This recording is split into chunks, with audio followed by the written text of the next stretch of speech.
So we'll not have any other recitation of prayers. You have just recited the Heart Sutra in Latvian. So this is a homage to the mother of all the Buddhas, the perfection of wisdom, which is which is inexpressible, ineffable, and the wisdom going beyond.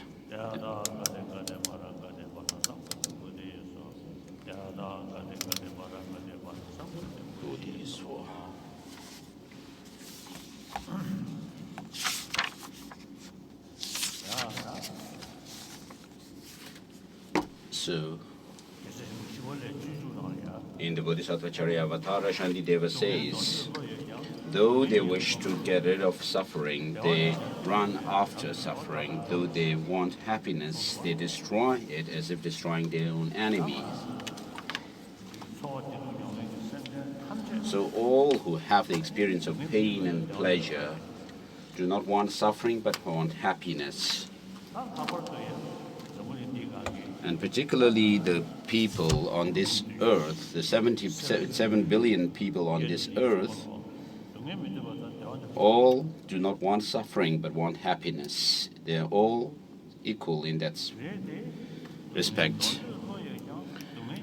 Though that is the case, that they do not want suffering, they run after suffering.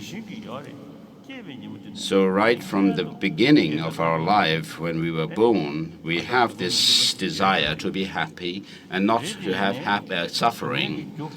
So this is instinctive experience. But with regard to suffering, if you really think closely, the physical sufferings, of course, are the ones we need to overcome. But mainly it is the mental pain that we need to overcome.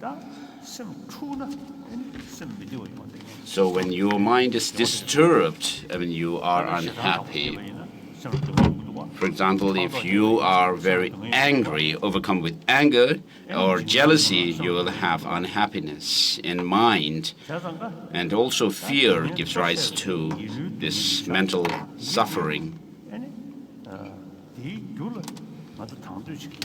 Although we do not want these painful experiences, suffering, what we do is we actually are passionate about engaging in or creating the causes of suffering within ourselves. And even we do have competitive sense, a sense of competition with others, wanting to have our own happiness. And therefore, we run after suffering despite not wanting it. And then, of course, with regard to happiness or well-being, we have the physical well-being, but the main experience of well-being or happiness is that of mental ones. So if you have a kind heart, if you have a warm heart towards others, you will have happiness. Because of our jealousy and competitive feeling of the sense of competition, we have suffering. And if you are altruistic about others, wanting them to be happy and so forth, then you will have less competitive sense. Though you want happiness, you are not so interested in creating the causes of suffering, the happiness. Sorry. In the world, if you look at the world, we know generally people have a materialistic way of life, materialistic culture, and the education itself, which is materialistically oriented. And because of that, we have jealousy and sense of competition with others. And so this is what we experience. Though we do not want suffering but want happiness, despite that, we are not aware of what are the causes of suffering and the causes of happiness. And therefore, it's like we are earnestly running after the causes of suffering. and not neglect those of the causes of happiness. And so many of the problems in the world are happen because of this. So the 7 billion people on this earth, we can actually think about them, though we do pray for all sentient beings. But the innumerable other sentient beings in the whole of the universe, although they are there, we cannot do much for them. We may be able to pray for them. And then on this earth, animals such as those living in water, like fish and so forth, we can't do much for them. But those to whom we can do something practically are the 7 billion people on this earth. So we have the same brain. We can think through with this intelligence. And so, although we have different languages, the 7 billion people on this earth,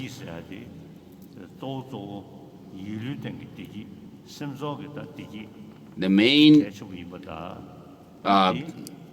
experience of happiness or pleasure is our mental experience of pleasure or happiness. And these have to do with our mental experience.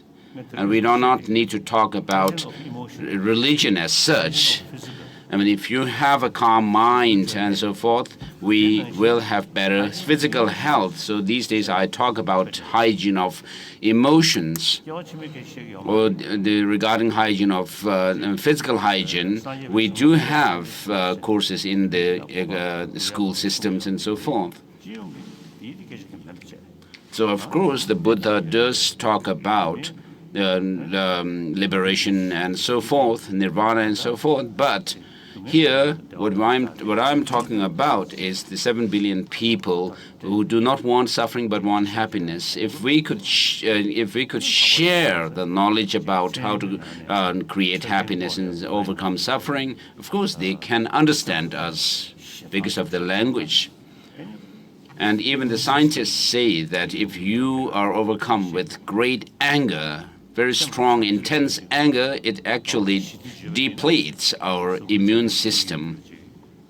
Whereas if you are compassionate and kind, that also then helps your physical health as well. And so this is what the scientists said. And the most important thing that the scientists have said is, or are saying, is that the basic nature of human beings is compassionate. So human beings are social animals. So as long as you are a social animal, you live in a group, in a community, and so what brings us together, pulls us together, is love and compassion, and not it does not repel us. So the basic human nature is compassionate. As we all know, in our childhood, as soon as we were born from our mother, and we were nurtured and cared for by our mother, so the greater that care and love that we have received, the child becomes more happier and healthier and so forth. Whereas if the child is separated from his or her mother, and in fact, if the children meet with stepfather or mothers, they do not get adequate love and compassion, care from them, and therefore, as they grow up, they are less happy, and therefore, for our life, for our survival, we need compassion and love. So there are many different religious traditions on this earth,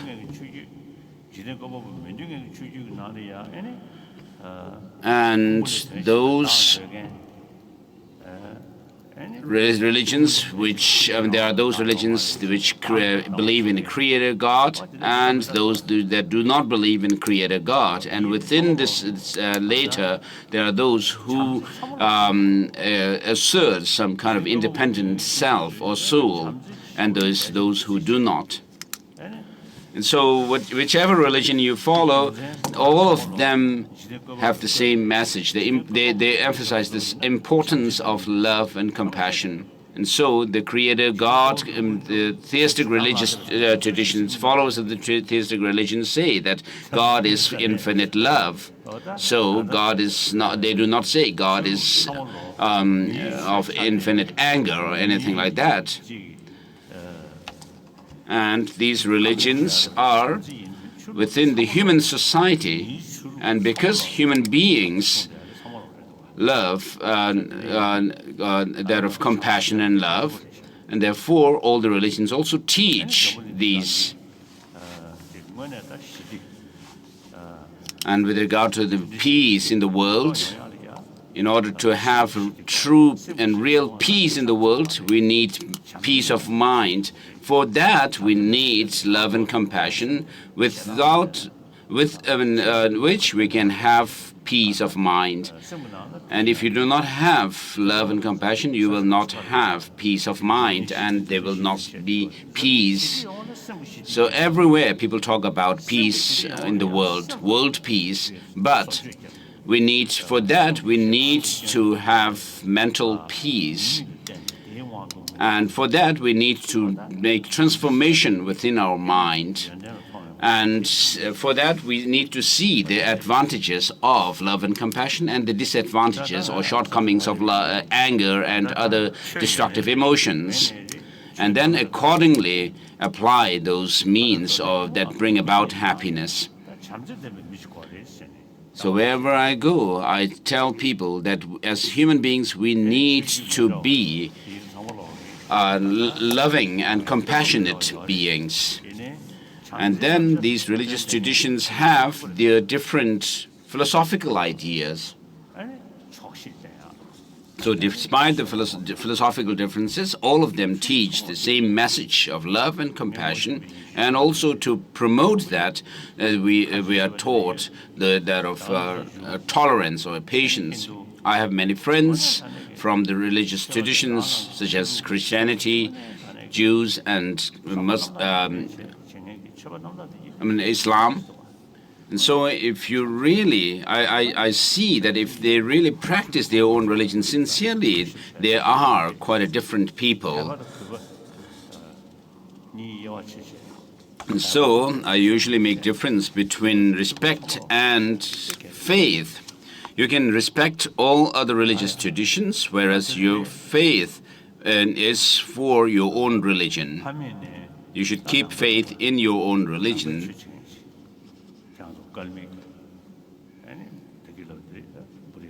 So here, as I said earlier, the people whom to I'm giving this teachings is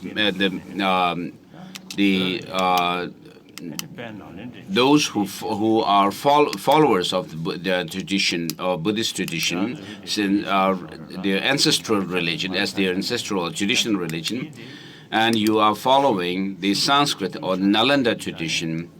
And since you are following the same religion as we do, I do my best to introduce the teaching of the Buddha, and particularly the glorious Nalanda monastic tradition of Buddhism. I feel this is my responsibility to do so. So all religions teach love and compassion and tolerance.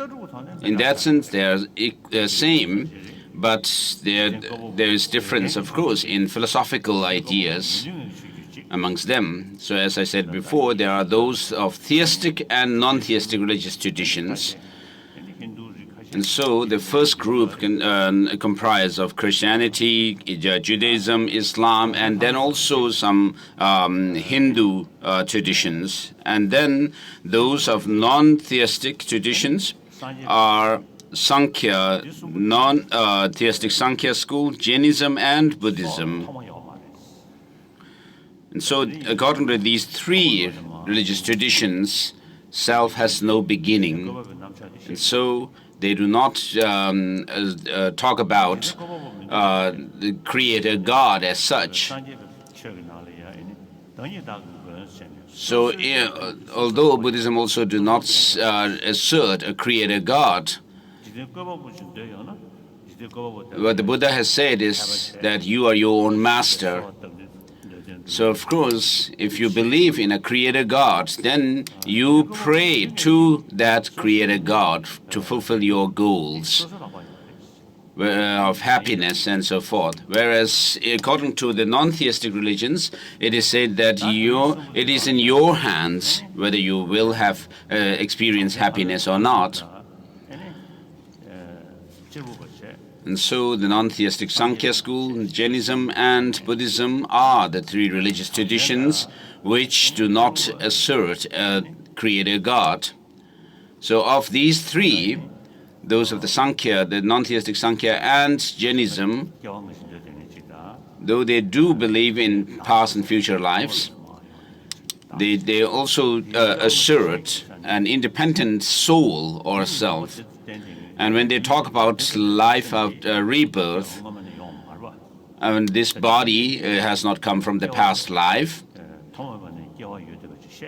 Since they do assert beginningless life, they assert that there is a self or soul which is permanent, which has come from the past to this life. And today, from the quantum physicist point of view, they say that if you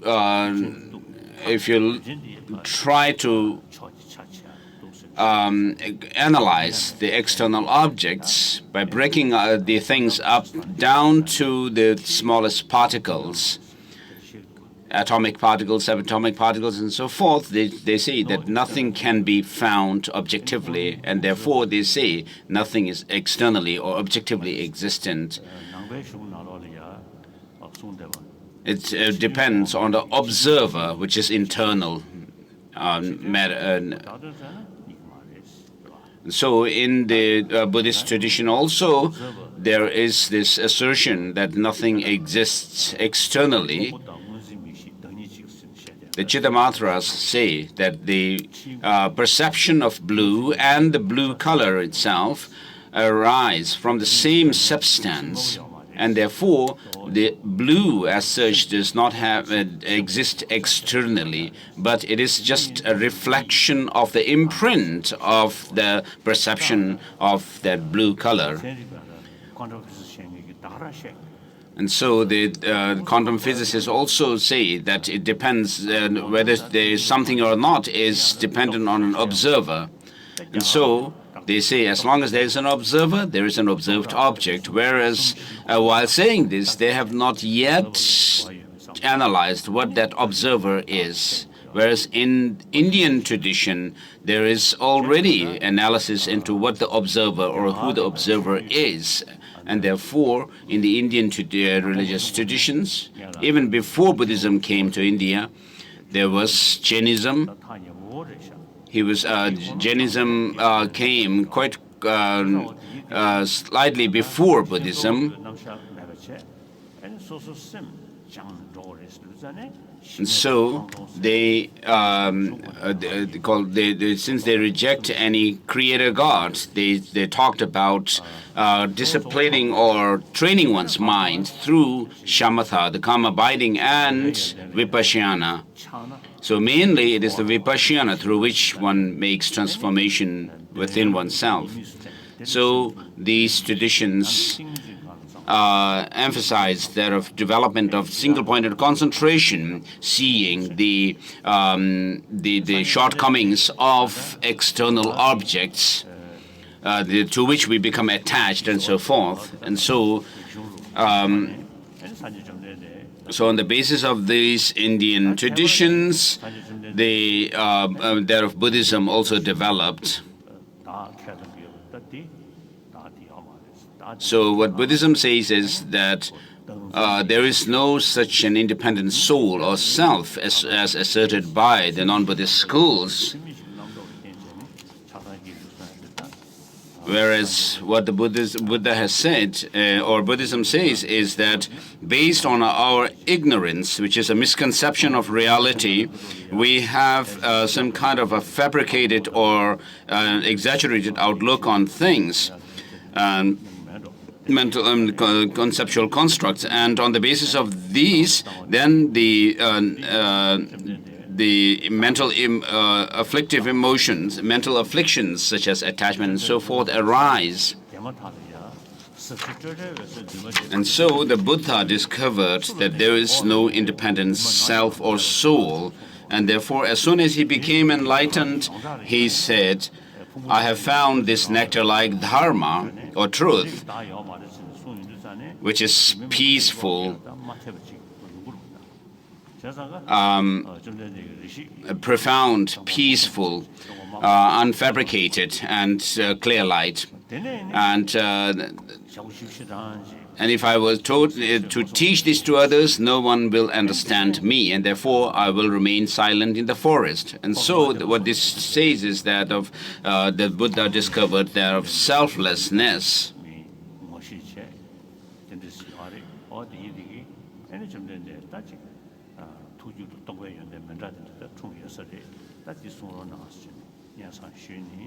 And so after he became enlightened, he didn't teach right away, but remained in the forest. And then as people and other beings came to know or became aware of the Buddha having discovered something new, they began to request him for teaching. And therefore he gave the first teaching, turned the first wheel of Dharma in Sarnath, in Varanasi, in which he taught the Four Noble Truths and 16 aspects of it, these Four Noble Truths, as well as the 37 harmonies of enlightenment.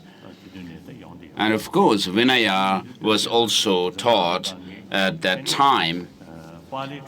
And therefore, with regard to the monastic discipline, there is the Pali tradition, which is followed in Burma, Thailand, Sri Lanka, Cambodia, and Laos, and so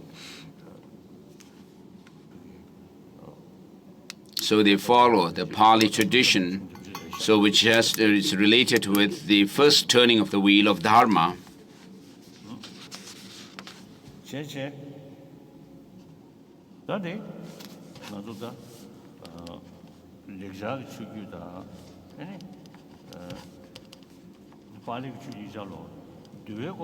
So both the Sanskrit tradition and the Pali tradition have the same practice of Vinaya, the monastic discipline. But because of the difference in the Vinaya lineage or the order, the Pali tradition and the Sanskrit tradition that we follow there are slight differences. So the Theravada tradition is followed in these countries that I mentioned earlier, and then in Tibet, the Mulasarvastivada tradition of Vinaya was spread by the precept master, great Abbot Chandarakshita. So there are slight differences in the misdeeds, whereas in the 4 defeats and the 13 remainders and so forth, they are same, as in both the traditions, Sanskrit and the Pali tradition. And so with regards to the Four Noble Truths, the 16 aspects of the Four Noble Truths, and the 37 harmonies of enlightenment, they are same in both the Sanskrit and the Pali traditions. I have contact with many monastics from Thailand and the Theravada tradition, and so I have come to know that we have the same practice of Vinaya and so forth. One time I met with Thai scholars from a university in Bangkok, and we discussed about the similarities between our tradition and their tradition, and then with regard to the Four Noble Truths and so forth. And then I asked them, when you explain the Four Noble Truths and their 16 aspects, do you resort to scriptural authority or quotation, or do you use reasoning and logic? And they said they do rely on quotations for that. And then I reflected immediately that Master Dharmakirti, in his second chapter of the Pramana Vartika Karika, uses reasoning to prove the truth of the 16 aspects of the Four Noble Truths. And so the difference between the Sanskrit and the Pali tradition is that the Pali tradition emphasizes quotation of the Buddha more than reason, whereas the Sanskrit tradition emphasizes the reasoning. So Sanskrit seems to have been the language of scholars. So with regard to Nalanda monastic institution, it seems even during the time of the Buddha, there was some institution already established there. And then later, masters Nagarjuna and so forth appeared, and then the Nalanda monastic institution became a center for pursuing the Sanskrit tradition of the teaching of the Buddha. So the Sanskrit tradition is based on the second turning of the wheel of Dharma, which was taught by the Buddha mainly in Gridhakuti, the vulture peak, during the second turning of the wheel of Dharma. And so the Heart Sutra that we recited comes under the second turning of Wheel of Dharma, which is the perfection of wisdom teachings. And then also the teaching, that of the Vajrakata Sutra is also comes under this perfection of wisdom teachings. And then the lengthiest perfection of wisdom teaching is the 100,000 verses of Prajnaparamita.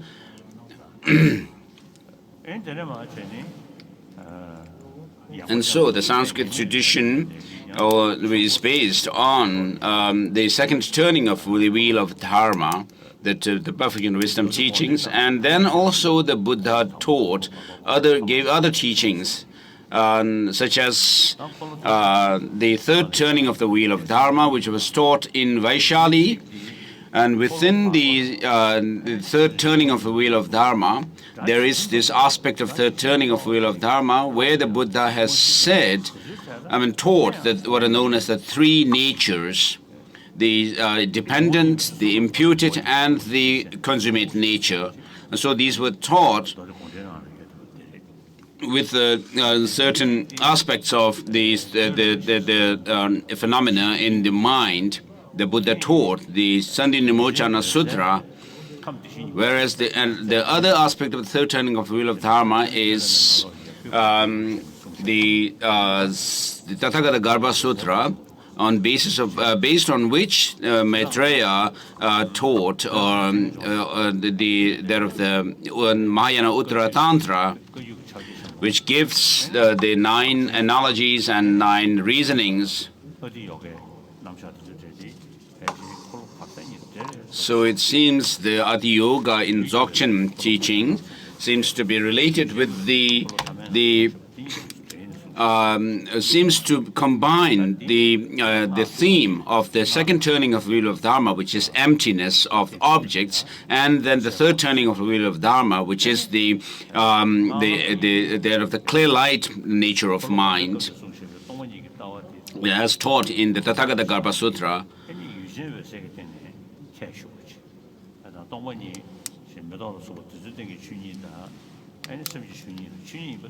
So, of course, with regard to the emptiness of objects outside and emptiness of the mind are the same in nature or essence, but because we are ignorant about our own nature of the mind itself, the emptiness of the mind. Therefore, because of that ignorance, we have the destructive emotions such as attachment and so forth.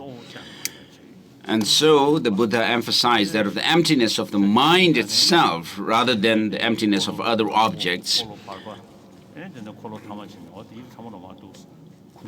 So if you are able to put together the teachings, the themes of the first and second and third turnings of the wheel of Dharma, you will understand that the emphasis.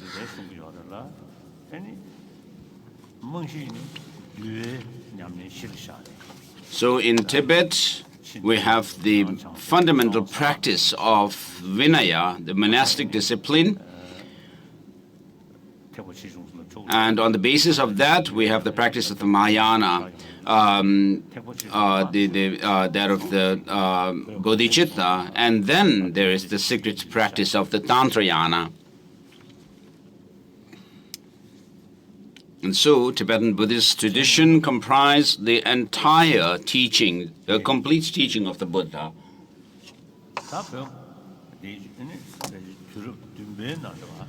So in the 7th century in Tibet, since the Tibetan, in Tibet, human beings started living, civilization of human beings in Tibet, it seems to be the archaeologists have found the Stone Age tools. And so the Chinese archaeologists have said that it's been 35,000 years since human civilization started in Tibet. And so it is very, very early on that the Tibet had our own civilization and race developed there. And so there were many other countries adjacent to Tibet.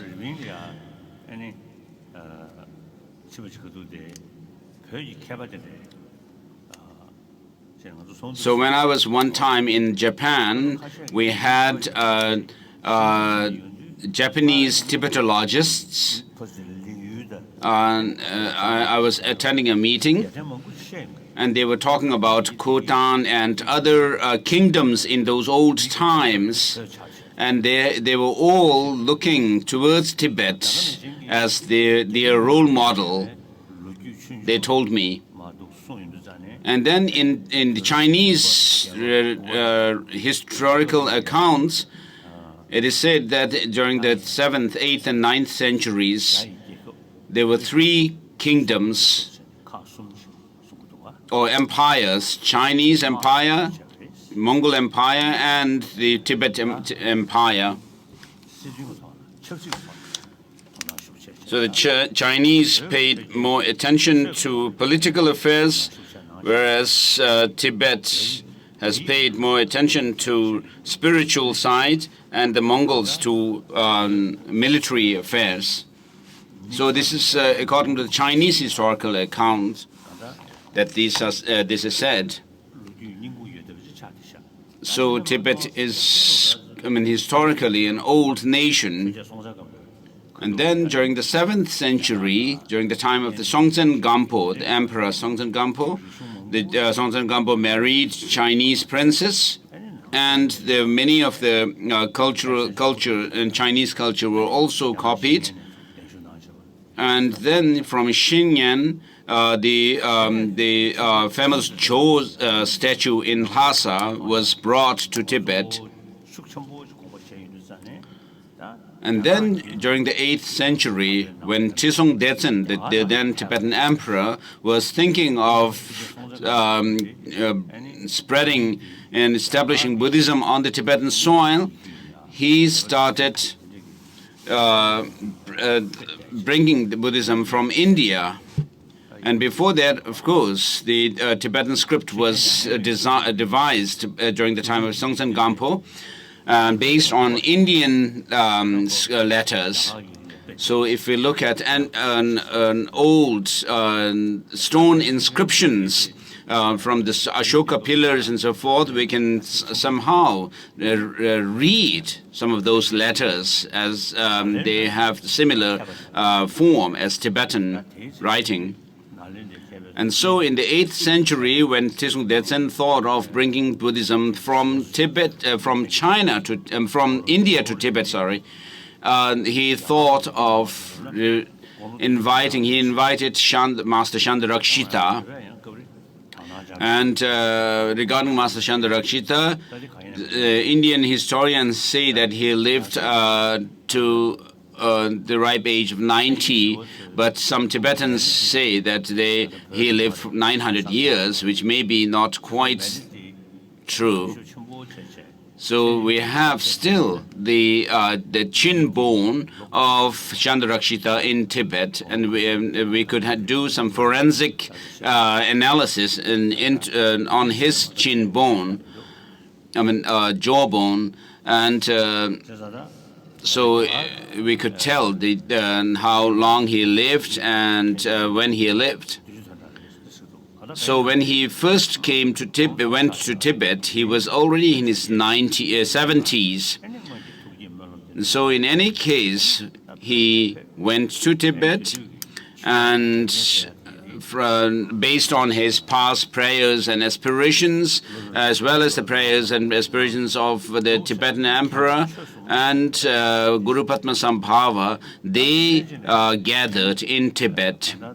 Chandarakshita, Guru Padmasambhava, the master, and the king, Tsong Detsen. And Master Chandarakshita took the main responsibility of translating the Sanskrit or the Buddhist literature into Tibetan. And so in Samye Monastery, there were these departments of translation, the translators department and the monks department and so forth. And so Chandarakshita took the main responsibility in urging the Tibetans to translate the Indian literature, Buddhist literature. And so at that time, the Tibetan language was not so rich, but as the translations were undertaken and new words were coined for the Buddhist terminology in Sanskrit, then in Tibetan, then the Tibetan language became richer and richer. And so today, with regard to the Sanskrit tradition, with regard to explaining Buddhist tradition, philosophy, logic, and psychology, Tibetan language is the best language to explain precisely this Nalanda tradition.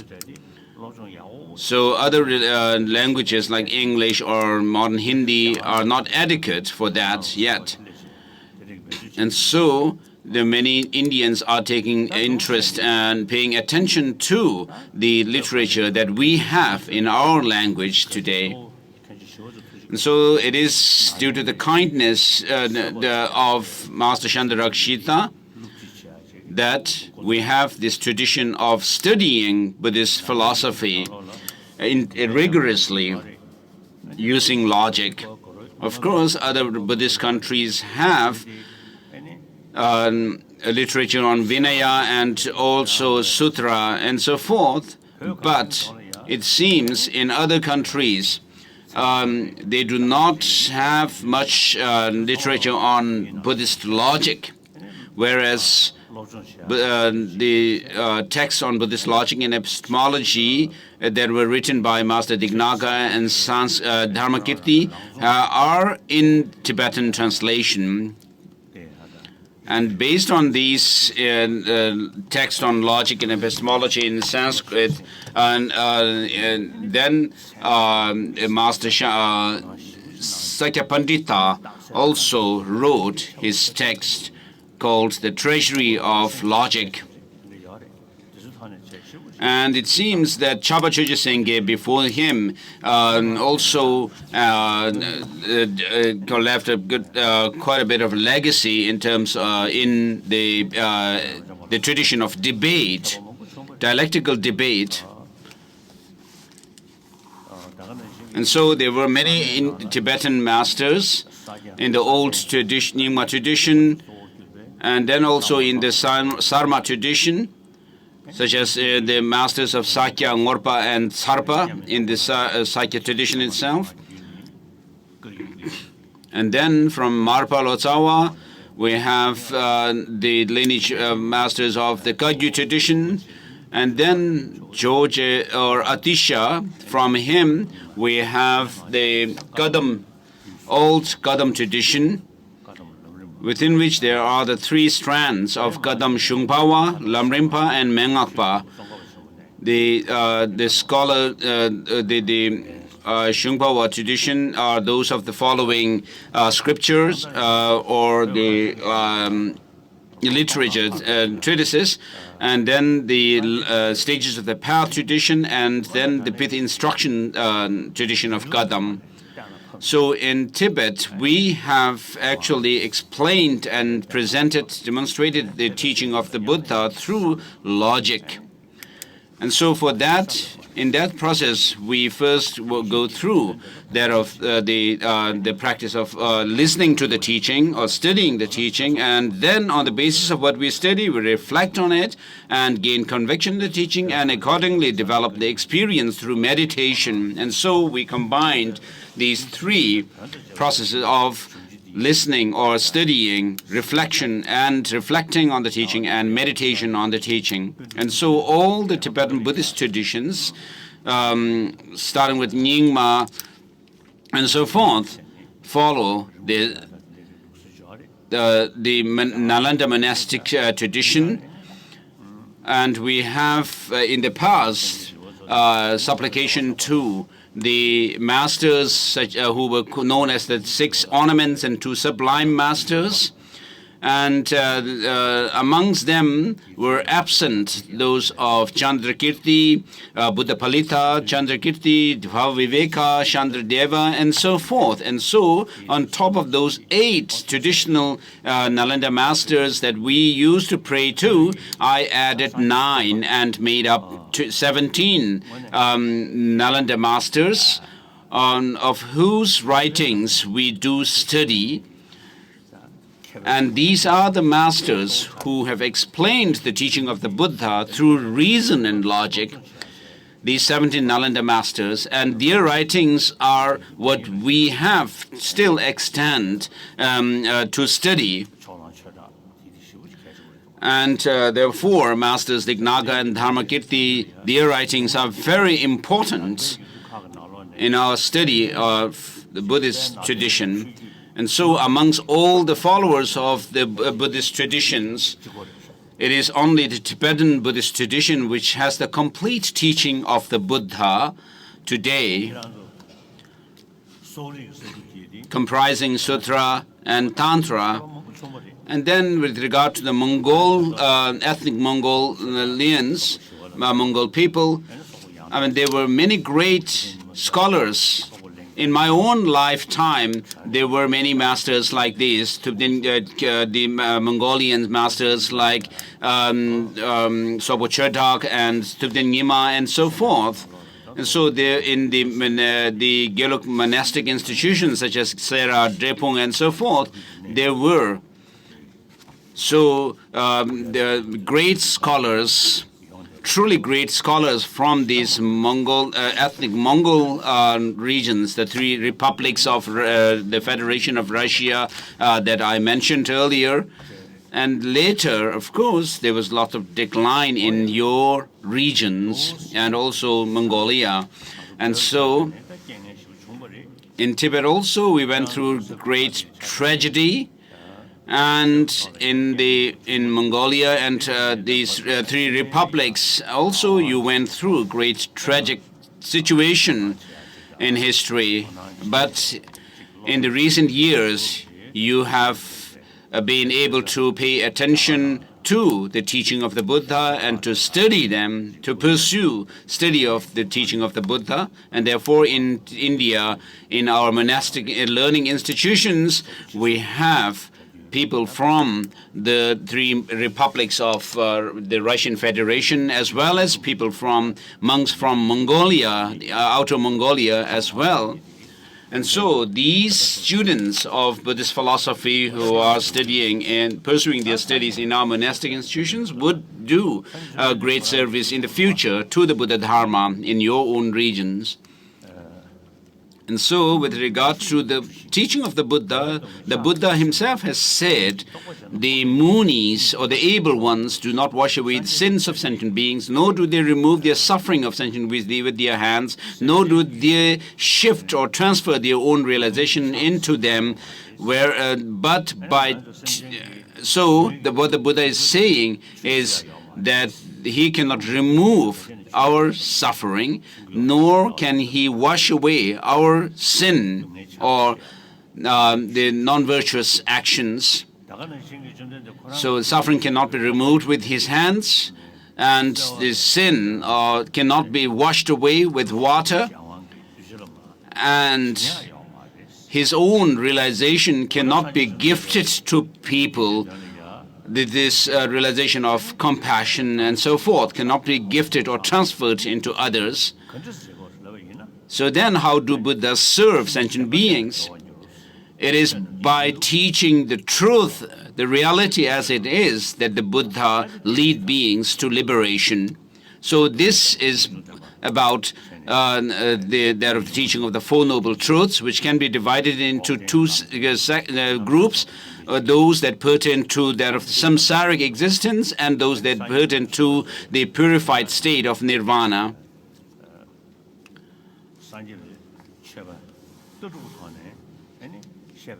So from the philosophical point of view, the Buddha's teaching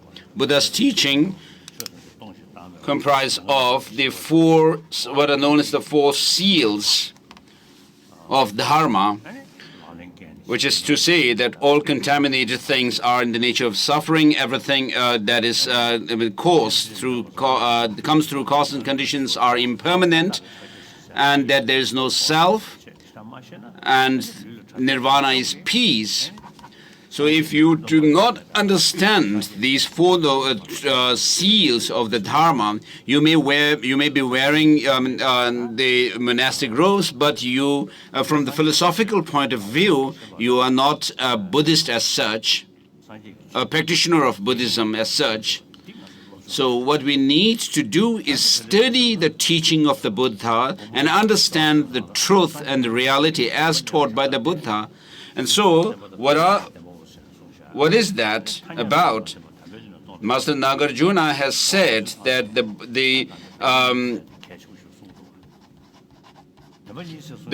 Buddhas gave teachings based on the two truths, the relative or the conventional and the ultimate truth.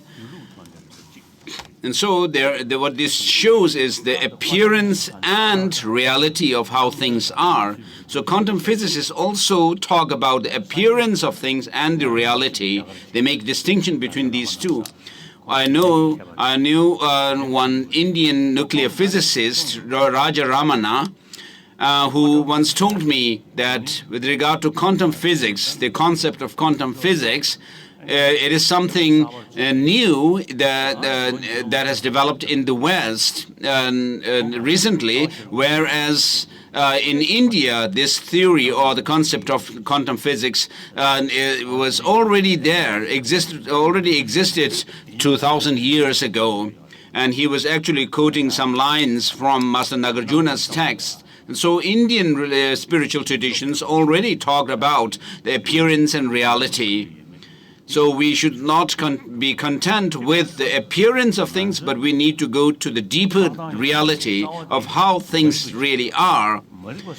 And so why that is done is because due to our ignorance, which is called ignorant about the reality of things, we develop those of the destructive emotions such as attachment, anger, and so forth. So of course the two truths are taught both in the non-Buddhist and the Buddhist traditions. And within the Buddhist tradition, the philosophical schools such as Vaibhashikas, Shautantikas, Chittamatras, and Madhyamakas do teach, talk about or assert the two truths, whereas there is difference in the subtlety of their presentation of the two truths. And Master Aryadeva in his 400 verses says that, so he says that we need to get rid of this fundamental ignorance, and therefore, with all efforts, one must teach and explain that of emptiness. And so he says, seeing dependent origination, one will not develop ignorance, and therefore we need to teach the dependent origination of things. And so as Buddhists, we must have the knowledge of Buddhism through education, through learning. Otherwise, we may say we are Buddhists, but there is not much substance in it. So in order to become a well-qualified geshe in the past in Tibet, the students studied for 20 to 30 years. And today in India, the students usually spend about 20 years to study Buddhist philosophy. So, of course, with regard to the monastic discipline, the code of discipline, Vinaya, there's not much logic that can be used. But the other subjects that we study, in them we can use logic and reasoning. And in terms of using logic, the Buddha himself has said, scholars and monks, monks and scholars, just as you test the purity of gold by heating, rubbing, and cutting, likewise, you need to examine my teaching and then follow, accept it, not because you have devotion or faith in me. And accordingly, masters like the Nagarjuna and Chandrakirti, and particularly Chandrakirti in his Madhyamaka Avatara, says that just like this, we need to see the certain teachings of the Buddha as interpretable or provisional ones. And he actually counts 10 different sutras in his auto-commentary on Madhyamaka Avatara. And so this is done through reasoning and logic, not just following scriptural authority. And so they say, these masters say that we cannot take such and such teachings as definitive because they go against reason if we do so. And therefore you find contradiction when you delve into these teachings, the sutras, through reason. And therefore, whoever has said whatever, if that teaching cannot be, goes against reason, you cannot take them literally. Whereas those teachings which cannot be undermined or by reason, they can be taken literally. And so, of course, I do respect all religious traditions, as I said before. But this way of called checking the teaching of the Buddha through logic exists only in the teaching of the Buddha and no other religious traditions. So in the beginning, when I had the interest to do have discussions with scientists, some of my friends, Westerners, American, who have interest in Buddhism, I expressed this wish to have discussions with scientists, modern scientists, and they warned me, you have to be careful, because science is killer of religion, and so destroyer of religion. And so as they told me this, I reflected on the Buddha's own words where he says, "O monks and scholars, just as gold is tested, and by heating, rubbing, and cutting, likewise you need to examine my teaching." And so felt that there's nothing wrong in having discussions with scientists, and so it's been over 30 years that I have had discussions with scientists, and there are many things that they can learn from Buddhist tradition. And with regard to the physics, and there are many important points that we can learn from the scientists themselves as well. And so we have mutual benefit when we from these discussions. And then Russian scientists are also having discussions with us. And so modern science and with regard to modern science, I have had discussions with mostly Americans and then also Japanese. And recently I have started having discussions with Russian scientists as well. So since we follow a tradition where reason is emphasized more than mere faith, we are able to go side by side with the scientists, and so we can actually have a good exchange, beneficial exchange within amongst ourselves. So today's teaching, with regard to today's teaching, it comes under the perfection of wisdom teaching, which is the second turning of the wheel of Dharma, which mainly teaches emptiness. So the explicit teaching is emptiness in these sutras.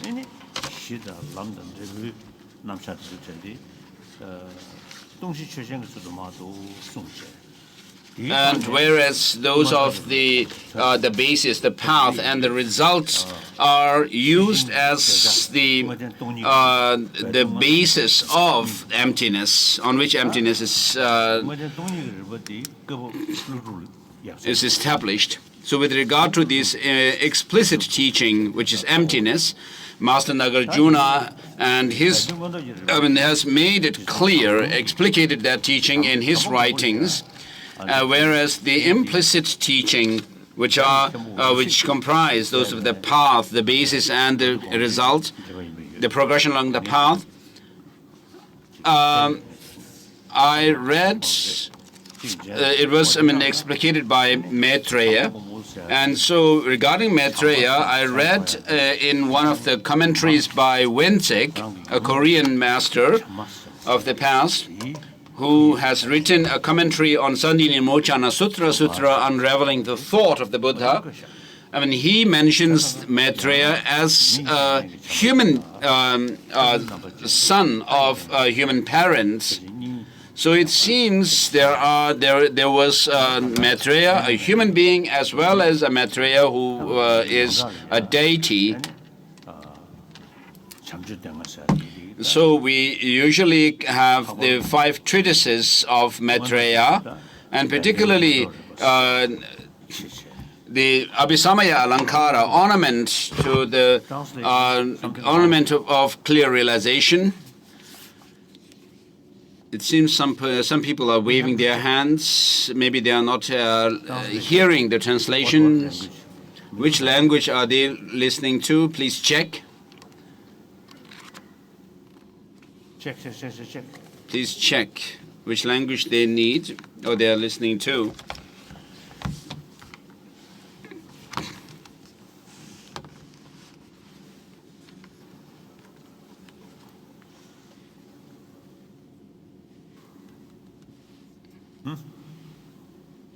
No, yeah, I think at least a few hundred people.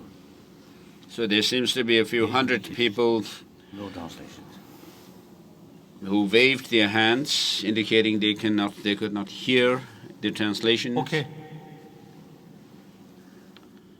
Is it okay now? Yeah, okay. No translation? Do you hear the translation in your language? So there are still some people who wave their hands.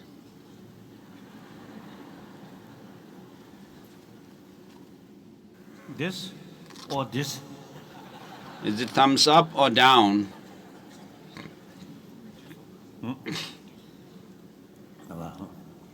So it's fixed now. Telo Rinpoche told His Holiness.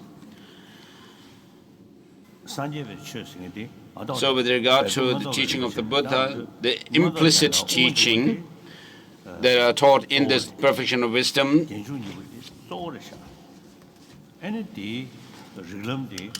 are found in the Abhisamaya Alamkara and Madhyamaka Avatara as well. And then to study these texts, we have the Pramanavartika Karika, the commentary on validity by Dharmakirti, which is used as a support for the understanding of the teaching of the Buddha. And then there are the commentaries by Arya Vimuktisena and Haribhadra on that of the Abhisamaya Alamkara and the Paramita Sutras. Vimuktisena, Arya Vimuktisena's commentary is on the Abhisamaya Alamkara together with that of the 25,000 verses of Panchaparamita, and Haribhadra's is a commentary on Abhisamaya Alamkara together with the 8,000 verses of Panchaparamita. So, with regard to the teaching of the Buddha, there are the twofold teachings, which are the general structure teaching and those of the specifically tailored teachings. So the tantric teachings come under the second category, which were taught to very specific disciples according to their psychophysical dispositions. So these teachings cannot be generalized. And therefore, we need to pay attention to pursue study of the general structure of the teaching of the Buddha, the Sutrayana teachings. So these days, I tell the Himalayan region, people of the Himalayan region, that even if you may have a very small monastery or a temple, they should be turned into a place of studying teaching of the Buddha. And the monks who are taking care of those temples should be able to explain the teaching of the Buddha to the pilgrims who visit them. And so, recently I met in Delhi a group of people from the Himalayan regions who have who have this project of turning the monasteries and nunneries into learning centers of Buddhism. So even if it may be a small monastery or nunnery, they are willing to turn them into monastic institutions of learning. So I met them recently in Delhi, and I really praised them. And so similarly, Buryat and the Mongolians and Tuva and Kalmykia, you also have some monks in your... I mean, those monks should also study Buddhist tradition, wearing the monastic robes and not really understanding Buddhism as no meaning, not much meaning. So it's very important for you to pursue study of the teaching of the Buddha. And not only the monastics, monks and nuns, but even today, even lay people do study, debate, dialectical debate. They do debate. And also in our secular schools in India, Tibetan schools, we teach children debate, dialectical debate. So this Nalanda monastic institution lineage that we follow is a tradition which we must follow through reason and in order to preserve the teaching of the Buddha. I always tell people that we cannot preserve the teaching of the Buddha merely through faith, following the Haribhadra's Sputa Artha, clear meaning text, which is a commentary on Abhisamaya Alankara. wherein he mentions the followers of the Buddha in terms of the dull-witted and the sharp-witted ones. So if you follow according to the dull-witted, the pattern of the dull-witted people, I tell that we don't know how long the tradition of the Buddha can live. Whereas if you follow those of the sharp faculty, the pattern of the sharp faculty, in the fashion of sharp faculty ones, then the teaching of the Buddha may live long. And though in order to understand the teaching of the Buddha, we need to really understand what is meant by the true cessation and true path, and thereby understand the teaching well, and thereby help the teaching of the Buddha to prosper and to live long. So otherwise, mere faith does not have much weight for the preservation of the Dharma for long.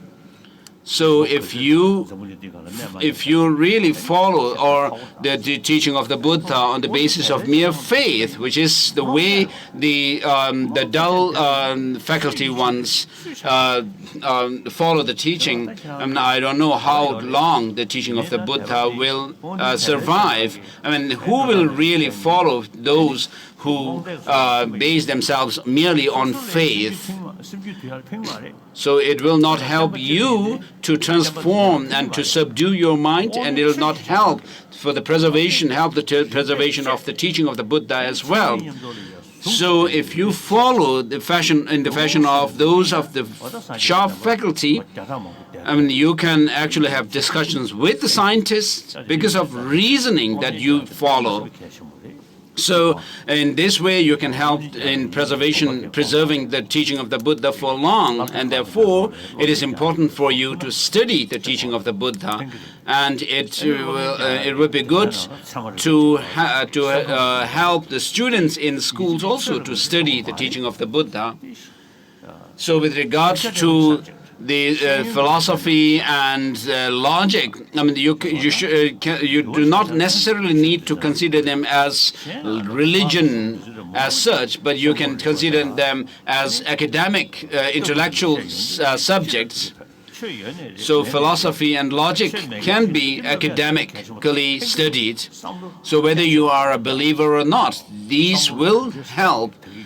If you understand well the teaching through logic and reasoning, and you will know how to transform your mind, how to reduce these destructive emotions and increase the positive emotions, you will learn better. And therefore, these subjects should be used as academic or in schools. So even non-Buddhist people can also follow and study these philosophy and logic. So I tell this to my people. So now it's 10:30. So first we'll go through the Vajrakata Sutra. It's on page 101 in the book that has been distributed. So I have received the reading transmission of this book from Gaden Tisur Rinpoche, Rizong Rinpoche, the most venerable Rizong Rinpoche. So the exalted Mahayana Sutra on the wisdom going beyond, called the Vajrakata. So in the Indian language, it is Vajradaka Nama Prajaparamita Mahayana Sutra, and then the title in Tibetan is given, and then the English title is the Exalted Mahayana Sutra on the wisdom gone beyond, called the Vajrakata. And so, with regard to the titles, there are titles given after the author, and there are titles which are given according to the content of the books. So here, this title comes from the content or the subject matter. And so in the teaching of the Buddha, wisdom or intelligence is very important. In Bodhisattvacharya Avatara, Shantideva says all these branches of the teaching were given by the great able one for wisdom. So, of course, Buddha has the qualities of power, wisdom, and compassion, but mainly we need to emphasize that of the teaching of the Buddha emphasizes the wisdom. And with regard to the bodhisattvas, it is mentioned in either Vimuktisena's commentary on the Abhisamaya Alankara or Haribhadra's commentary. It says the bodhisattvas observe those of sentient beings with their compassion, and with their wisdom they observe enlightenment. So without this wisdom, which is focused on enlightenment, Buddhahood, and even if you may have compassion observing sentient beings, there is not much that you can develop in order to reach that goal of enlightenment if wisdom is not there. So with the wisdom of emptiness, that realizes emptiness, it first serves as antidote to the grasping at true existence of things. And so it also serves as antidote to our destructive emotions. So with regard to the antidotes, there are antidotes which kind of shake the temporarily kind of suppresses those of negative emotions, the mental afflictions, such as reducing attachment, clinging attachment, or anger, and so forth. But these antidotes or the counterforces do not get rid of them, these negative or mental afflictions. Whereas what actually uproots these mental afflictions is that of the realization of emptiness. As Master Nagarjuna says, through elimination of karma and mental afflictions, there is nirvana, and karma and afflictions arise through conceptual constructs, and these in turn are rooted in the fabrication, and fabrication is done away with by emptiness. And Master Nagarjuna also says, because of our mental constructs or fabrication, mental constructs or this exaggerated outlook, we develop attachment, anger, and confusion. And these, in turn, this mental construct also, exaggerated outlook also arises from the holding on or grasping at absolute attractiveness or unattractiveness in things, which is to say that of grasping at true existence in things. And so, with regard to this mental projection that we are talking about, one scientist, an Aaron Beck, who is a psychiatrist, he told me that when someone becomes angry, the person to whom they are angry or the thing they are angry at looks absolutely negative, whereas 90% of that negativeness is our own mental projection, their own mental projection. And so he is not a religious person, but from his decades of treating people with psychiatric problems, he has actually found that to be the case. And so because of our exaggerated outlook, seeing things as absolutely attractive or unattractive, we become attached or angry. And we see things absolutely in black and white. And so one quantum physicist has actually said that someone who is fully convinced of the quantum physics, that there is nothing objectively existing, and such a person who has a deep conviction and in confidence in it does not see things in black and white. This is true because when you are angry at somebody, you'll see the person to be absolutely negative. Whereas the next days, when your anger has subsided, you will find what you have actually projected onto the person is not true, that you have really mentally projected something onto that person. So when you are attached to somebody, and because of your lust or attachment, you see that person attractive, absolutely. Whereas when that attachment kind of subsides and is reduced, then you will not see that person as attractive as he or she appeared. So you'll find yourself to be mistaken. And so, of course, from a scientific point of view, we can think along these lines of reasoning in quantum physics, where they say that things have no objective existence, to reduce our attachment and anger, whereas in our own tradition, we use the understanding of emptiness to counter these destructive emotions.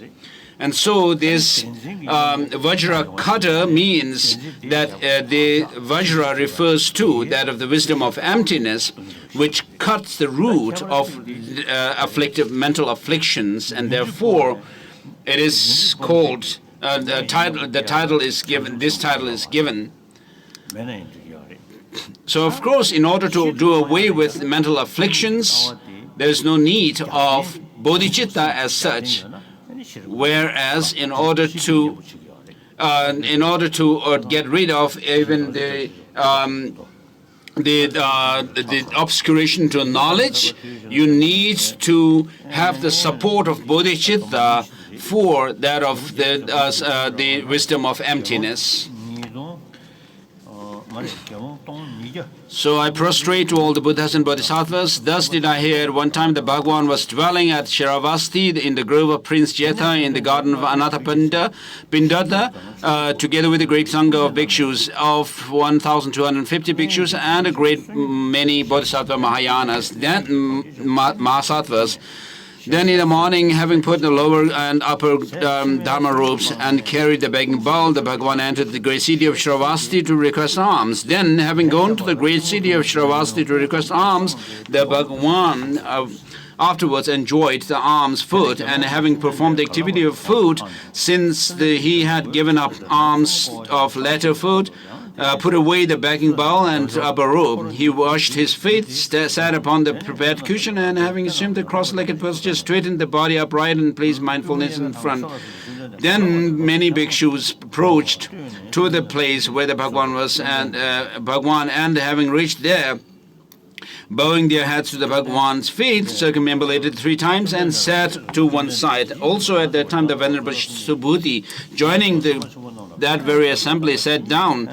Then the Venerable Subhuti rose from the seat, placed the upper robe over one shoulder, set his right knee on the ground, bowed, joining the palms toward the Bhagavan, and said this to Bhagavan: Bhagavan, the extent to which the Tathagata Arhat, perfectly enlightened Buddha, has benefited the Bodhisattva, Mahasattva, and so forth. He was asking question to the Buddha.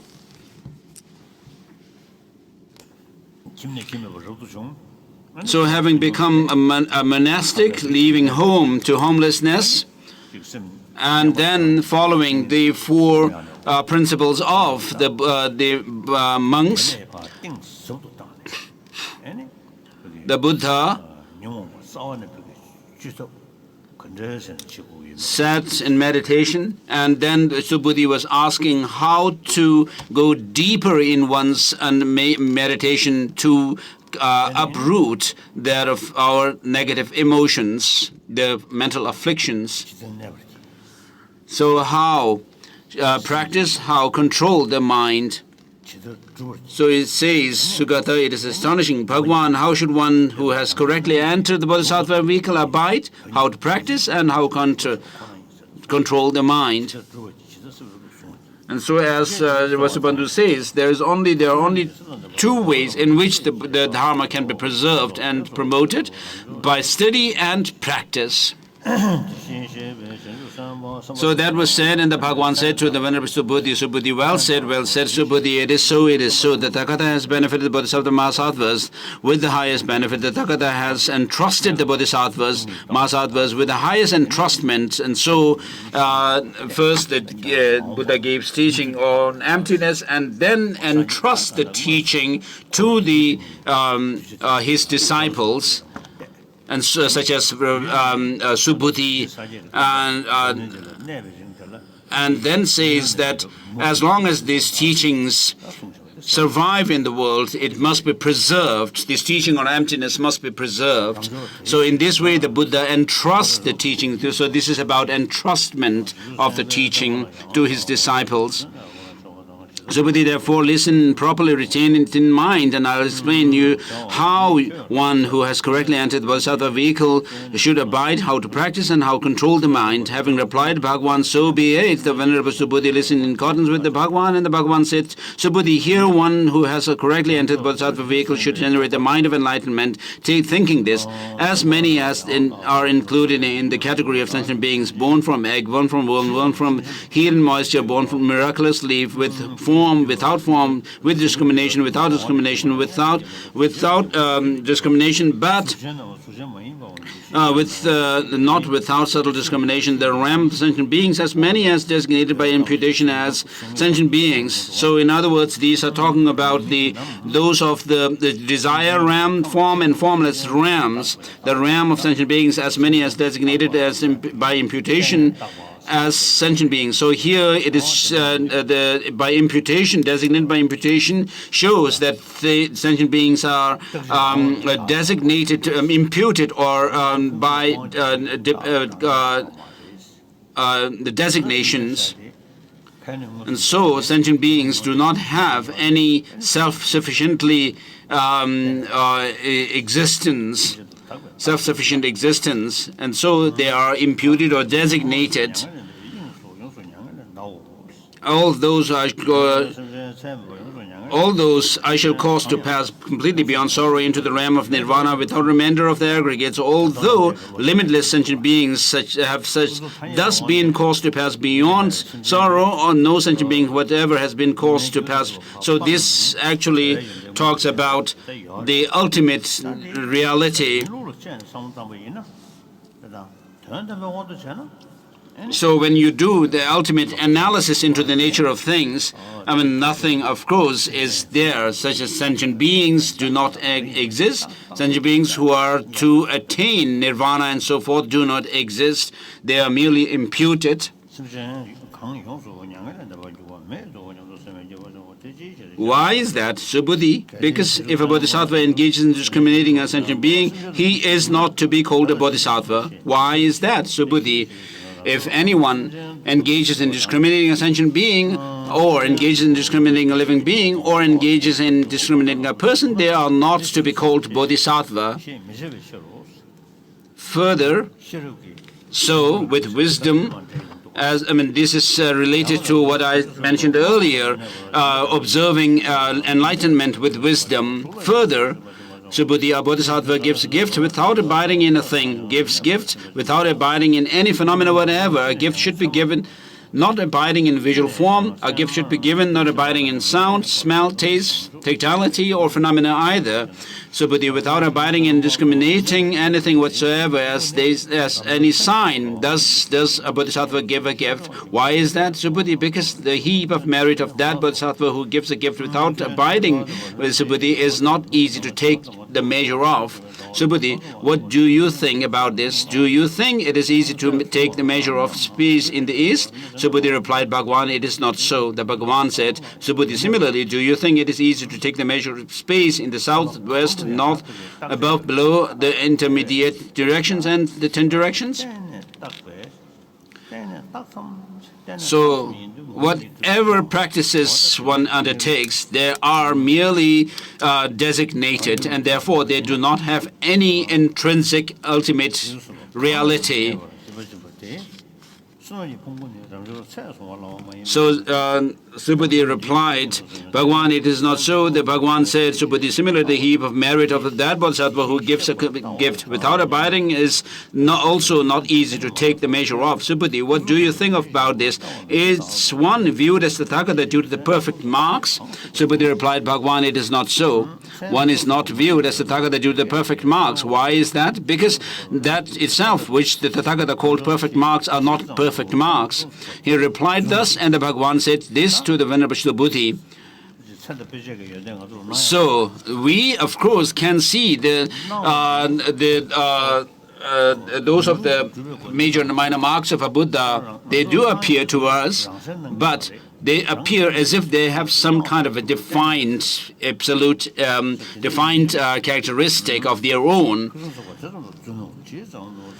He replied thus, and the Bhagavan said this to the Subhuti, Subhuti, to the degree there are perfect marks, to that degree there is deception. To that degree there are no perfect marks. To that degree there is no deception. Thus view the Tathagata as marks and no marks. He said that, and the Venerable Subhuti replied to the Bhagavan, Bhagavan, in the future period, at the end of the 500, when the holy Dharma will totally perish, will any sentient being produce correct discrimination about the words of the sutra, such as this being explained?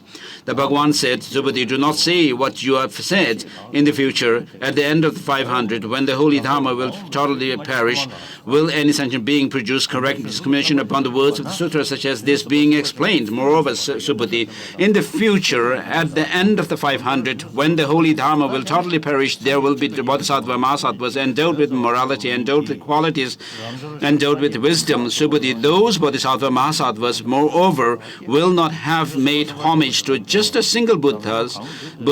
They will have produced roots of virtues to just a single will not have produced roots of virtue to just a single Buddha. Subhuti, there will be Bodhisattva Mahasattvas who have made homage to many hundred thousands of Buddhas and produced roots of virtue to many hundred thousands of Buddhas. Subhuti, those who will acquire merely a single mind of faith upon the words of sutras, such sutras as this being explained, Subhuti, that the Tathagata knows. Subhuti, they are seen by the Tathagata. Subhuti, all those sentient beings will produce and perfectly collect an unfathomable heap of merit.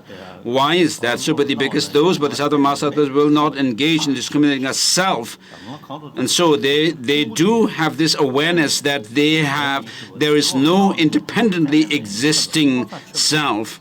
So they decisively have that kind of awareness and conviction, and will not discriminate a sentient being, will not discriminate a living being, will not engage in discriminating a person. Subhuti, those Bodhisattva Mahasattvas will not engage in discriminating phenomena or discriminating non-phenomena, nor will they engage in discriminating and non-discrimination.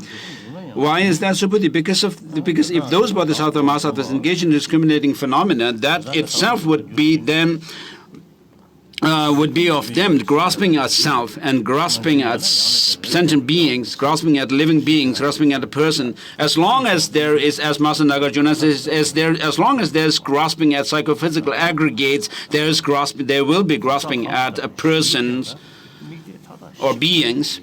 So what you need to be able to do is destroy all objectification of the psychophysical aggregates, so that you are able to also destroy any objectification of the person on the basis of who is designated on the basis of those psychophysical aggregates.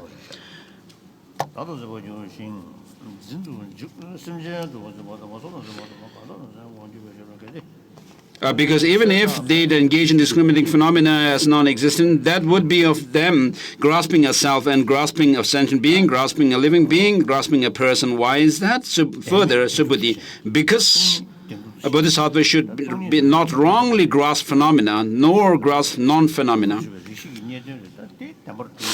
So if you say that, of course, things such as a table and so forth do not have any intrinsic existence. A person or a being have nothing intrinsically existent, therefore they are empty. Yet, if you say that emptiness has an absolute existence, that grasping at the absoluteness of the emptiness is a view that cannot be cured. And so this is what is being dealt with here. Therefore, thinking of that, the Tathagata said, if by those who know this Dharma treatise as like a boat, even Dharma should be given up. What need is there to mention non-Dharmas? Further, the Bhagwan said to the Venerable Subhuti, Subhuti, what do you think about this? Does the Dharma that was manifestly and completely realized by the Tathagatas on surpassed perfect and complete enlightenment exist whatsoever? Has any Dharma been taught by the Tathagata? He said that, and the Venerable Subhuti replied to the Bhagwan, as I understand this meaning that was taught by the Bhagwan, that Dharma that was manifestly and completely realized by the Tathagatas, unsurpassed perfect and complete enlightenment, does not exist whatever. That Dharma that was taught by the Tathagata does not exist whatsoever. Why is that? Because any Dharma manifestly and completely realized or taught by the Tathagata is not to be grasped, not to be expressed, it is not Dharma, nor is it non-Dharma. Why is that? Because Arya beings are differentiated by the uncompounded. The Bhagwan said to the Venerable Subhuti, Subhuti, what do you think about this? If some son of the lineage or daughter of the lineage completely filling this billion-fold world system with 7 types of precious things were to give gifts, do you think that son of the lineage or daughter of the lineage would produce an immense heap of merit on that basis?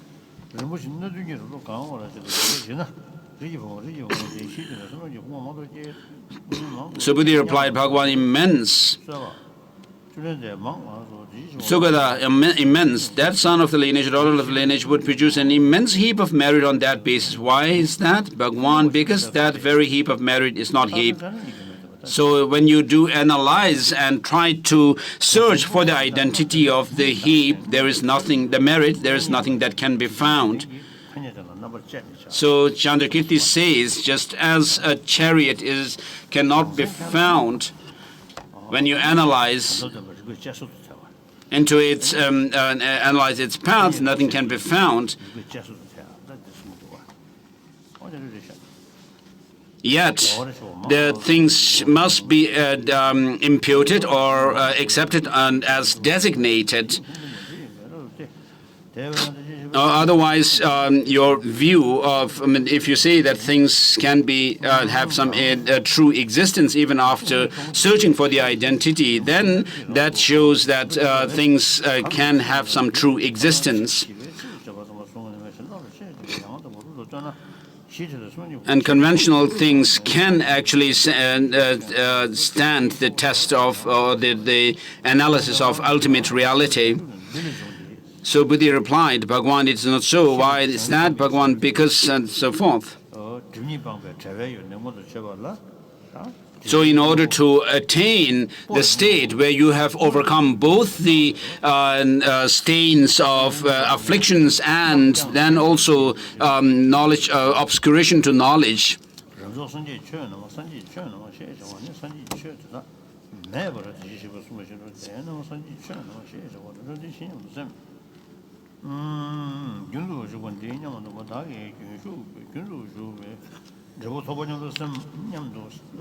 so Bhagwan, because one does not enter into anything whatever, therefore one is called stream enterer. One has not entered into form, nor entered into sound, nor smell, nor into taste, nor tactility, nor entered into phenomena. Therefore one is called steam enterer. Bhagwan, if that stream enterer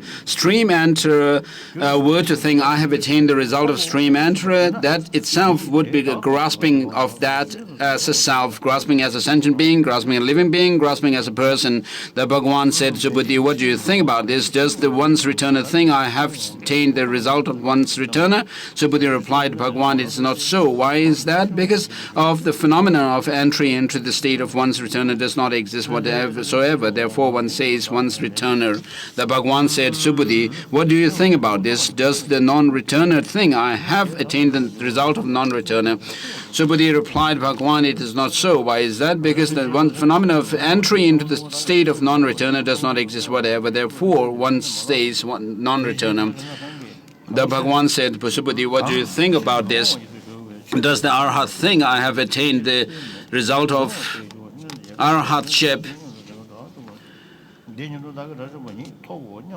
Subhuti replied, Bhagwan, it is not so. Why is that? Because the phenomena called Arhat does not exist whatsoever. Bhagwan, if the Arhat were to think I have attained the result of Arhatship, that itself would be a grasping of that as a self, grasping at the self, grasping as a living being, grasping as a person. Bhagwan, I was glad that the Tathagata Arhat perfectly complete Buddha as the foremost of those who abide without afflictions. Bhagwan, I am an Arhat, free from attachment, but Bhagwan, I do not think I am an Arhat. Bhagwan, if I were to think I have attained Arhatship, the Tathagata would not have made the prediction about me saying, the son of lineage, Subhuti, is the foremost of those who abide without afflictions. Since not abiding in anything whatsoever, he abides without afflictions. He abides without afflictions.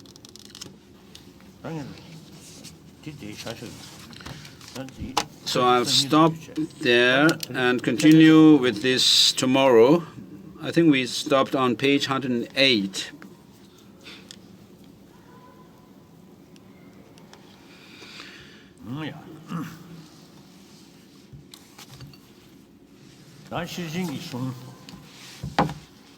Let's switch to the other text. So as I said before, the Panchaparamita Sutras have the explicit teaching of emptiness and the implicit teaching of the progression along the path.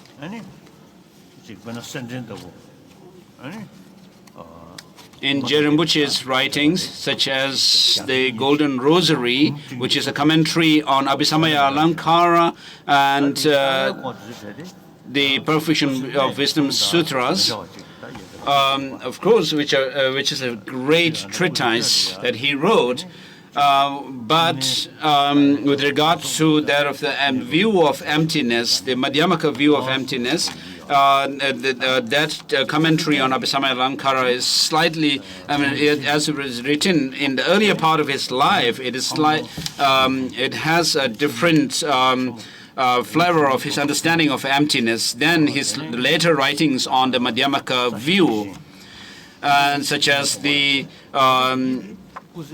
those of the insight section of the Lamrim Chemo and the intermediate Lamrim, as well as commentaries on Mula Madhyamaka Karika, which is called the Ocean of Reasoning, and also the commentary of Madhyamaka Avatara, and which is called the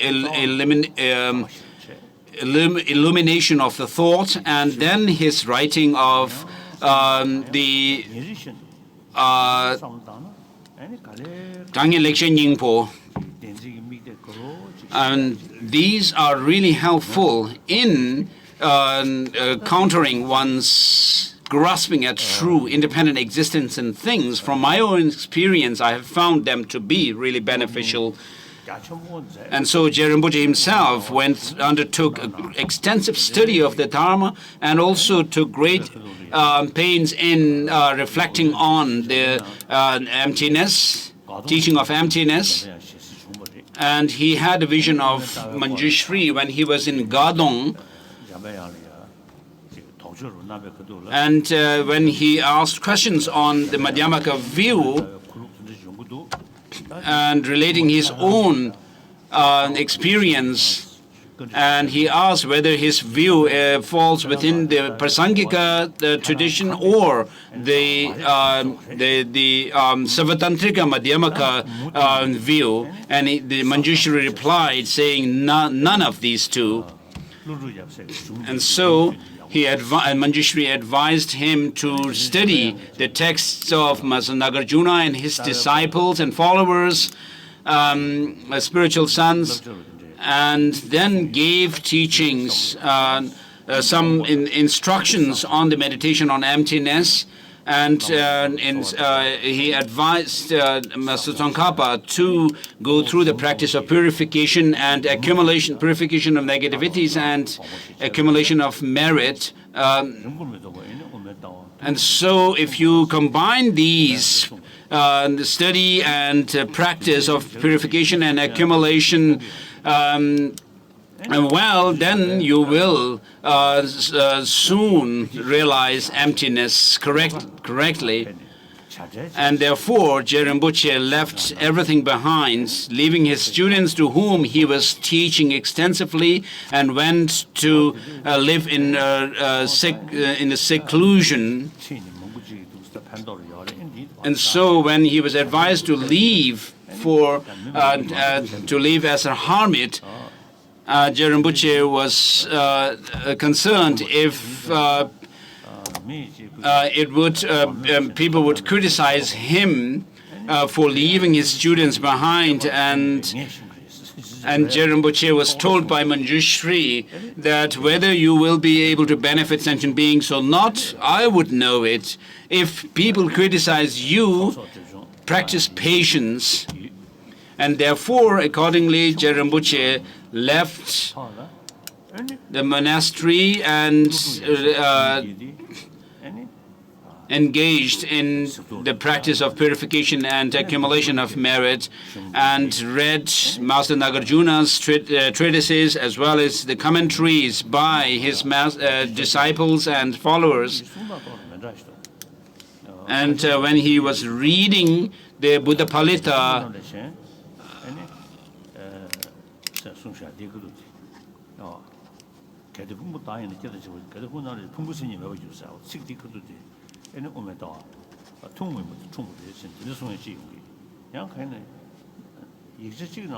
so according to there are different interpretations of when Je Rinpoche realized emptiness on the basis of Buddha Palita. Some say it was on the point where Buddha Palita was commenting on this line of Mula Madhyamaka Karika, where it says if the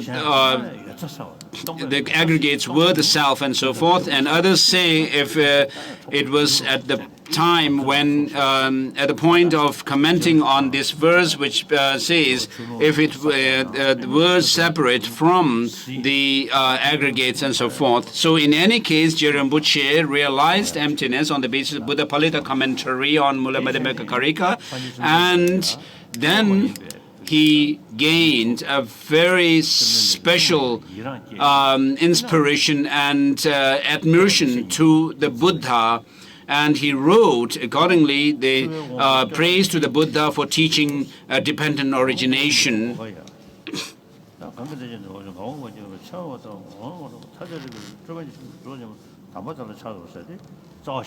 So the first eight lines are homage from the Mula Madhyamaka Karika. So what these two verses of 8 lines teach is that what is dependently originated, if that dependence is in the intrinsic nature or as the ultimate nature of things or not, it is not, and therefore it says it is without arising, without cessation, and so forth. And it says, I pay homage to the perfect teacher who taught that that which is dependent originated is without ceasing and so forth, and that it is free from fabrication, that it is peaceful. So Master Nagarjuna also praises the Buddha from the point of view of teaching dependent origination, as he also does so in his 60 verses of reasoning.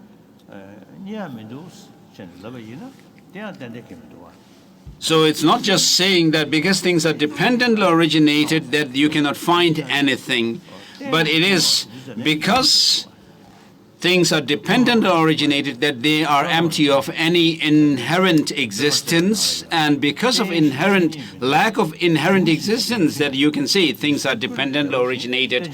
As Chone Lama Rinpoche says, that dependence shows that things are relative, that they are without any independent existence, and arising shows that it does away with that of nihilistic extreme of nihilism,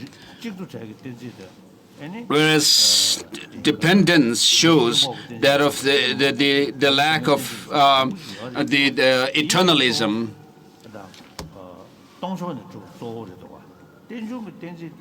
So other reasonings that are used to prove emptiness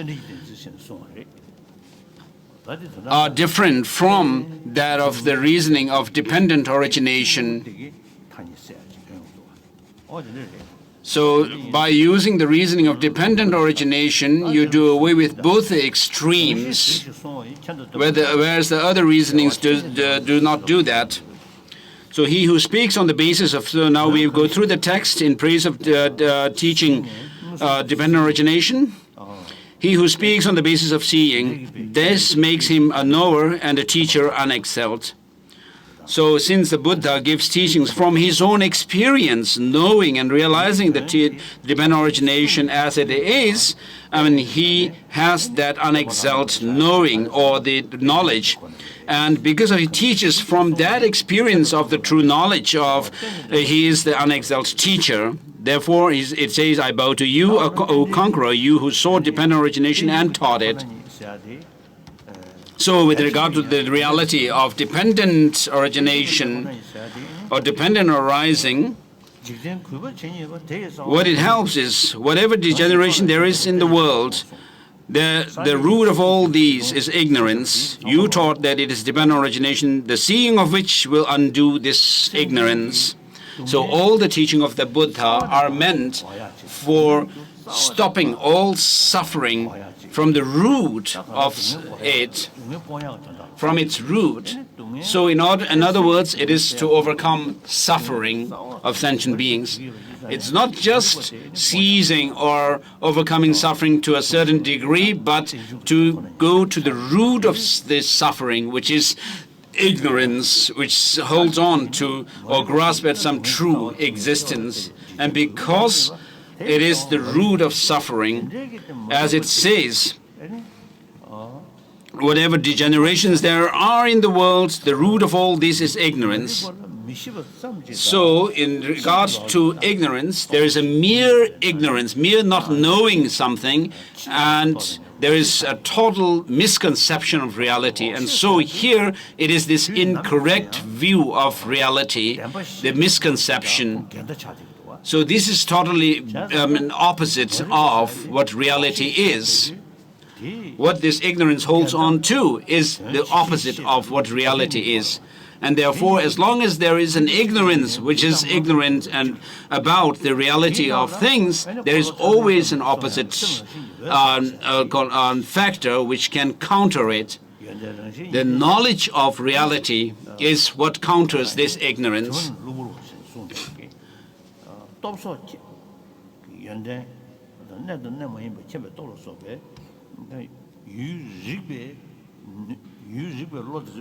So, the Buddha's powers of knowing what is and what is not, and so forth,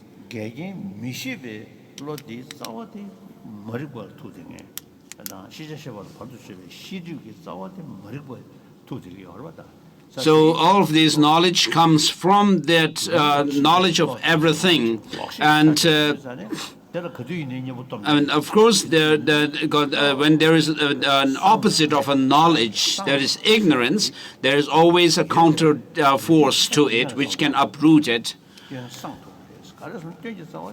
So what this says is that the faults and the shortcomings that we have can be overcome because there always is an antidote to the ignorance, which is the root of all our faults and the shortcomings. So the two words in Tibetan, sang, ge, sang in the sense of overcoming all faults and defilements, and ge in the sense of, it has the connotation of knowing everything. So therefore, by overcoming ignorance through knowledge of the reality as it is, we are able to attain that state of sang, purification, and they give, which is the total knowledge. So the Buddha taught that of dependent origination reality, and which is a unique teaching of the Buddha. So here, of course, dependent origination in general is asserted by the other philosophical schools within Buddhism. But here we are talking about the prasangika view of dependent origination reality. So how can an intelligent person not comprehend that this path of dependent origination is the essential point of your teaching? And so here, this dependent origination, the understanding of which is actually counter to the ignorance of how things are. This being so, who will find, O Savior, a more wonderful way to praise you than to praise you for having taught this dependent origination through dependence?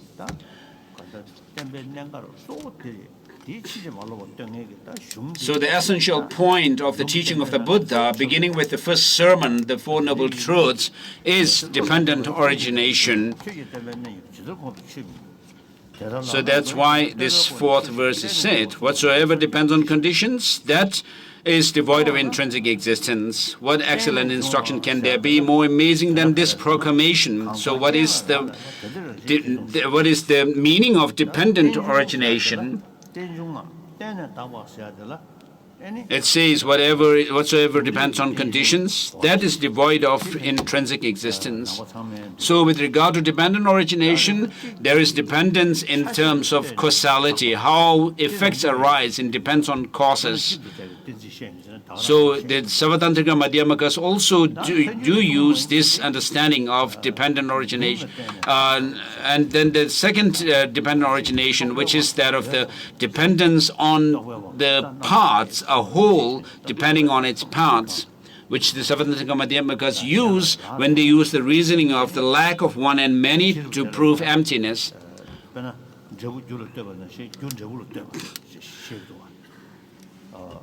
Whereas the third understanding or the deeper understanding of dependence is that of dependence by designation. And in terms of this, of course, we know that effects arise in dependence on their causes. So, although we can understand how effects are dependent on a cause, yet with regard to the effect, the cause is designated, posited, and therefore it is dependent in that sense. So it is not only the case that the effect depends on cause, but the cause itself is designated in relation to the effect. And so similarly, we have the action, the agent, and the acted object. And so these are all mutually dependent. In dependence on an action, there is an actor and acted upon object, and similarly an actor in dependence on an action and the acted upon object, and an acted upon object and in dependence on the actor and the agent and the action. And so, without doing any kind of analysis into the nature of things, things do appear as if they exist solidly. So right now here, several thousand people are gathered in front of me. When I look at you, each and every one of you appears solidly existing. If you check closely, what I see is your body, not your mind. And within the body, in the body, you have the different limbs, different parts, like head, the hands, the arms, and the torso, the legs. So apart from these different parts, what is the body, your body? So if you do this kind of analysis, where the body is within its parts, of course you cannot find anything that you can point two as being the body, and within the hand you have the palm that's made up of the fingers and the thumbs. And so each of the fingers cannot be found if you search for them within the joints, the bones that make them up. So in this way, nothing could be found if you do this kind of analysis into the things. Though you cannot find anything when you search for the identity, yet they do appear as if they have some kind of objective existence. If that were the case, if that were to be true, then you should be able to find the finger or the hand and the body and so forth when you search for them in their parts. And similarly, it is the case with the mind. The mind is made up of moments, continuity of moments. So within each moment, you cannot find anything as being the mind or the consciousness, whereas there's a continuity of the consciousness, and the past moment and the present moment, the future moment are gone, but you still will say there is the present moment. But within that, half is gone, half is yet to appear. And so in this way, if you do analyze the mind or the body and so forth, you cannot find anything as that being this and that you can pinpoint.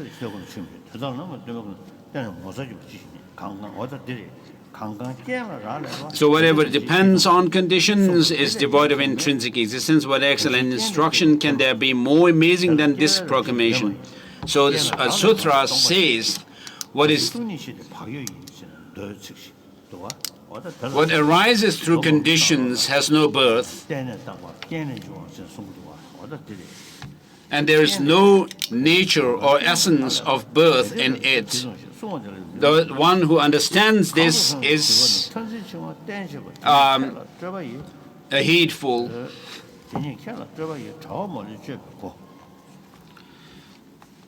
So by grasping at it, the child is strengthened bondage to extreme views. For the wise, this very fact is the doorway to cut free from the net of elaborations.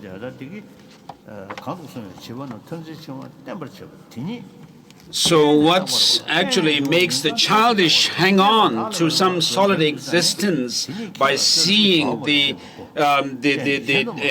basis of designation, for the wise, that very fact is the doorway to cut free thereof the net of elaborations. Since this teaching is not seen elsewhere, you alone is the teacher, like calling for a line for the Tirthika, it would be a word of flattery. Wondrous teacher, wondrous refuge, wondrous speaker, wondrous savior, I pay homage to that teacher who taught well-dependent origination. So the essence of the Dharma, to gain certitude in it, the best reasoning is dependent origination. So this dependent origination for the realists, they say that because there are causes and the effects, it's not that we can make up anything out of anything else, but they say that because things are dependent in terms of causality, therefore they say the causes have their intrinsic existence. And therefore, for them, if you say that things like cause or cause does not have any intrinsic or independent existence because it is dependent, that the reasoning of dependence for them is like a contradictory reasoning. Whereas for the non-Buddhist, who assert some kind of a creator God and assert an independent soul, for them, dependent origination as a reason is unestablished reasoning. So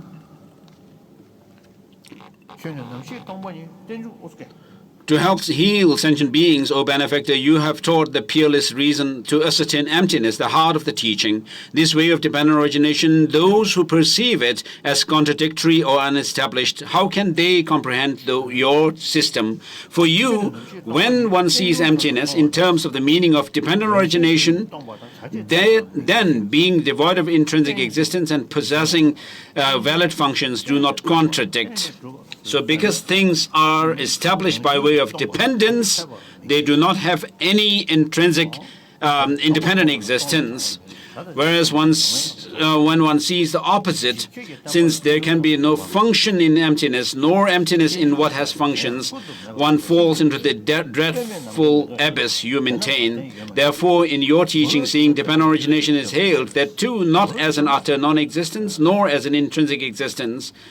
The non-contingent is like a sky flower. Hence, there is nothing that is not dependent. If things exist through their essence, their dependence on cause and conditions for their existence is a contradiction. And so, Master Nagarjuna also says in his Mula Madhyamaka Karika, the same reasoning, that if you see things to have intrinsically existent causes, then they cannot have any cause that produces them. So we do say that, oh, this is their nature, such and such thing is his nature, and therefore we say it cannot be changed. So therefore, since no phenomena exist other than origination through dependence, no phenomena exist other than being devoid of intrinsic existence, you taught, because intrinsic nature cannot be negated. If phenomena possesses some intrinsic nature, nirvana would become impossible and elaborations could not be ceased, you taught. Therefore, who could challenge you? You who proclaim with lion's roar in the assembly of learned ones repeatedly that everything is utterly free of intrinsic existence, that there is no intrinsic existence at all, and that all functions is as that this arising independence on that. What need is there to say that these two converge without conflict? So it is through the reason of dependent origination that one does not lean towards an extreme. That you have declared this excellently is the reason, O Savior, of your being an unexalted teacher. So all of it is devoid of essence, and from this arises that effect. These two certainties complement each other with no contradiction at all. What is more amazing than this, and so forth. So this is also similar to what Master Nagarjuna mentions in his Bodhicitta Vivarana, the commentary on awakening mind. What more is amazing than this? What is more marvelous than this? If one praises you in this manner, this is real praise, otherwise not being enslaved by ignorance. Those who fiercely oppose you, what is so astonishing about their being unable to bear the sound of non-intrinsic existence, but having accepted dependent origination, the precious treasure of your speech, then not tolerating the roar of emptiness, this I find amazing indeed. The door that leads to no existence, no intrinsic existence, this unexalted door of dependent origination, through its name alone, if one grasps at intrinsic existence, now this person who lacks the unrivaled entrance, well traveled by the noble ones, by what means should one guide him to the excellent path that pleases you? So Master Nagarjuna and his spiritual sons, and their writings, such as Mula Madhyamaka Karika and the 400 verses, and also Madhyamaka Avatara, and its auto-commentary, and also Master Chandrakirti's Prasana Pada. If you study these texts together, side by side,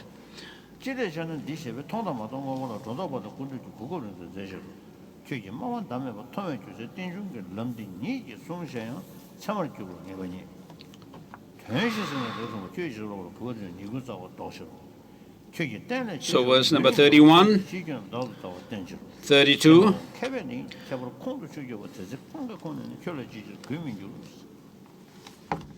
Verse number 33 read, Aha, when the wise comprehend the difference between these two, why would they not at that point revere you from the depths of their being, let alone your numerous teachings, even in the meaning of a small part, those who find ascertainment in a cursory way, this brings supreme bliss to them as well. Alas, my mind was defeated by ignorance. Though I have sought refuge for a long time in such an embodiment of excellence, I possess not a fraction of his qualities. So we stop here for today.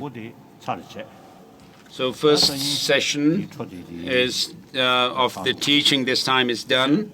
And then tomorrow I'll go through the rest of the two texts. And the day after tomorrow, I'll give initiation of Avalokiteshvara and also White Manjushri permission to practice. And so White Manjushri has a special significance or relation to the practice of bodhicitta, development of bodhicitta, as well as wisdom, being a wisdom deity. Good night. Okay. So His Holiness says good night.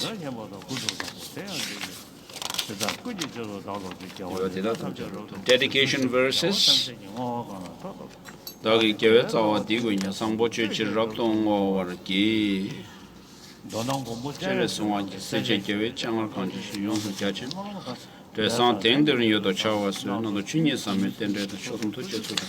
Edelo me tende da cha ke tembe melam keng me nyon drop show.